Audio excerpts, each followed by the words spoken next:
3 simple steps in getting 100 push-ups straight. 1, do not just do regular push-ups. You should, by all accounts, do every possible variation of a push-up that you can do. Elevated, pike, weighted, handstands, close, wide. You really want to focus on the really simple ones like the close grip, the wide grip, and the elevated feet on the surface. Those are going to be your bread and butter. You want to just essentially do the variations that you really hate doing. So if you suck at diamond push-ups, or you suck at wide, or even pseudo planche push-ups, whatever push-up variation you suck at, you should honestly spam that, because what that's going to do is just going to reveal all the potential weaknesses you have in your body. Such as if you're doing 1-arm push-ups and you're constantly twisting and falling, might show you have a weakness in anti-rotation. Let's say you suck at tricep push-ups. Maybe the ankle's uncomfortable when you try to adjust it. When you get comfortable doing this, and it's mostly your triceps working, and then when you do this, and now your chest is helping, you will be able to do more push-ups. When you are able to do like 25 or 30 or 40 diamond push-ups, it's highly unlikely that you can't do at least 50, 60, or even 70 regular push-ups. So does that make sense? You kind of want to do the harder variations of the exercise and spam the shit out of it in super high volume workouts. What is high volume? At least 100 to even up towards, and I'm not exaggerating, up to 1,000. I've done workouts to where it's just like, I've done super high endurance workouts. I've done super, long, like 1,000 push-up workouts, 500 pull-up workouts. And it sucks, but it definitely like teaches your body to be able to handle more over a long period of time, or in just one set. The second step is to not only just train endurance, you should do some type of periodization of training where some days you do super high volume and some days you do super intense training. I hit 100 push-ups, or it was 99 push-ups a day. I'm going to show a clip at the end of me doing 99 or 100 push-ups straight today. And mind you, I am heavier. I have not trained endurance training or any type of endurance style training for the past year, only just brutal strength training of like high intensity handstand push-ups and planche training. So that's the only time like I'm getting real volume work in. And for like beginners who don't understand, like, why does that matter? If you're strong, you're strong. I get it, but it is far better off to be in endurance shape than it's a different types of like levels of fitness that you're peaking at. So right now I'm peaking more of the brutal one rep power rep style workout. So I just do a super strong heavy rep and then I rest for like 3 to 5 minutes.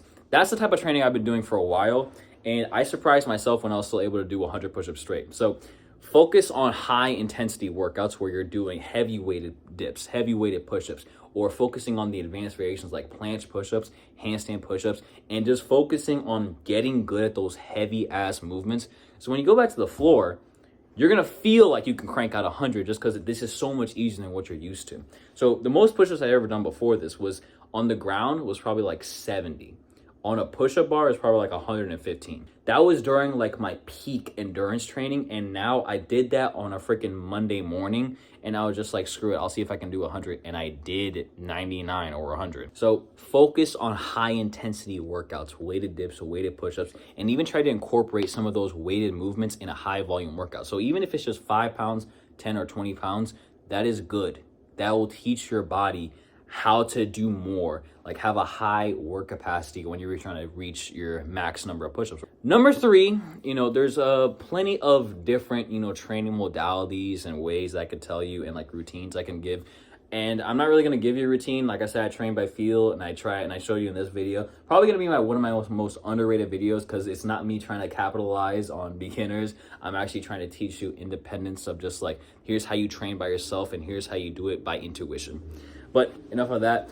There's several different training modalities. You could do 100 push-ups every day. You could do greasing the groove. You could do plenty of things, where it's just like, oh, I'm doing this and that, where it's just like they all work very well. But I think one of the key things that's super important when training for like super high push-ups, let's say it's for like a test or something, you should know and what qualifies as a push-up. We should have a set standard for the push-up, where if you're taking like a test, you should know how much sag from your hips is allowed, how much of an extension is allowed. Because me, I'm hyperextending right now. This is more than most people. Is this okay? Or is this okay? Or if it's just like, do you have to have your feet together? There's certain parameters that you should have set for yourself in order to know what's like a consistent form of push-ups. So for me, the way I did it, I had my sandals on the ground, pretty ghetto setup, but what I did that was smart was that as soon as any type of contact touches the sandal, it will sway. So it doesn't matter even if I touch it for a second or I pushed it hard, it'll move and you'll be able to count how many times it moved.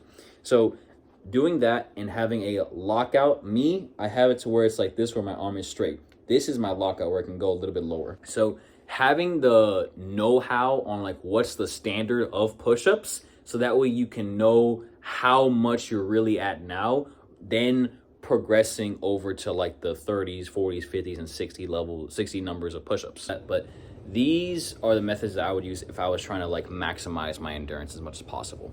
1, Stairway to Heaven. This is like some old school brutal training. So don't do this if you're a beginner, but if you can, lower the numbers. Find a staircase, at least 10 to 12 steps. If there's more, either better. Do 5 to 50 push-ups each step, and that's the way I used to train back in the day to where I could get 115 push-ups straight. Now, you could do 10 push-ups or 5 push-ups. Now, the reason why you want to do this is because the more tired you get, the easier the push-ups get as you're elevating. So you just do like 5 push-ups per step. If you do like 12 steps, that's still a good amount of push-ups at the end of the day. If you do like 10 steps and then you do 10 push-ups each, you just did 100 freaking push-ups. That's amazing. Now, for the next training modality, it's also very, very, very brutal. So also, give it a shot if you're a beginner. Why not? Find a surface that's higher. Let's say it's like waist level, or it's like, it's not the ground. Find a higher surface. Put your hands on there. Set a timer for 5 minutes, 3 to 5 minutes, and do push-ups for that entire time. The more pain you're in, you can adjust, stand closer to it, and you can keep going. Doing that is basically teaching your body to do five minutes of push-ups straight. And it's going to be very painful, a lot of lactic acid. I'd recommend take at least 2 days off because it's going to be that painful. And take 2 days off beforehand because it's going to be really painful. And it's going to be like really draining on your nervous system. And it's something that you have to like really push hard to get as much of it as you can. So, recap. Train the harder variations. Do like spam the hard, spam diamonds, spam wide, spam all of them. Number 2, train the super hard movement. So train the handstand push-ups, planche push-ups, and all those like very physically taxing moves or the weighted stuff. That'll boost your numbers up. And number 3 is to try out the Stairway to Heaven and the Under Basics method. I hope the video helps. See ya.